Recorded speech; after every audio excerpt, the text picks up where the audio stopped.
পুরুষ ও মহিলারা যখন সালাহ আদায় করে সালাহের নিয়মটা আলাদা কেন?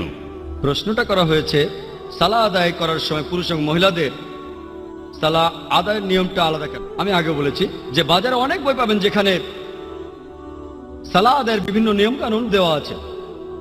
বেশিরভাগ বইয়েই আলাদা একটা অধ্যায় থাকে যে মহিলারা কিভাবে সালাহ আদায় করবে, পুরুষরা কিভাবে সালাহ আদায় করবে, আর সেখানে নিয়মগুলো আলাদা।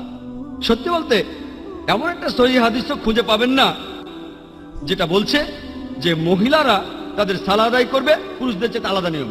এমন কোনো সহিহ হাদিস নেই।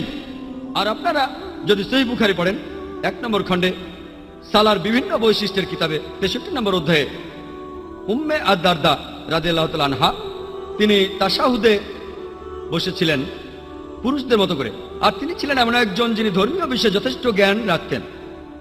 এরকম আরো অনেক সহিহ হাদিস আছে যেগুলোর বর্ণনা দিয়েছেন হযরত আয়েশা, নবীজির অন্যান্য স্ত্রীগণও দিয়েছেন, আর অন্যান্য মহিলা সাহাবীরা, আল্লাহ তাদের সবাইকে শান্তিতে রাখুন। আর এর উল্লেখ আছে সহিহ মুসলিম, সহিহ বুখারীতে, এমন বিভিন্ন সহিহ হাদিসে। তবে তাদের কেউই বলেননি যে পুরুষ এবং মহিলাদের সালাহ আদায় করার যে নিয়মগুলো আছে সেগুলো একেবারে আলাদা। উত্তরটা খুব পরিষ্কারভাবে দেওয়া আছে। আমার লেকচারে আগেও বলেছি সহিহ বুখারীর 1 নম্বর খণ্ডে বুক অব আজান 18 নম্বর অধ্যায়ের 604 নম্বর হাদিস বলছে। এছাড়াও সহিহ বুখারীর 9 নম্বর খণ্ডের 352 নম্বর হাদিসে আছে যে নবীজি বলেছেন, ইবাদত করো যেভাবে আমাকে ইবাদত করতে দেখেছো। তাহলে পুরুষ এবং মহিলা সালাহ আদায় করবে একই রকম নিয়মে আর একই রকম ভঙ্গিমায়। আশা করি উত্তরটা পেয়েছেন।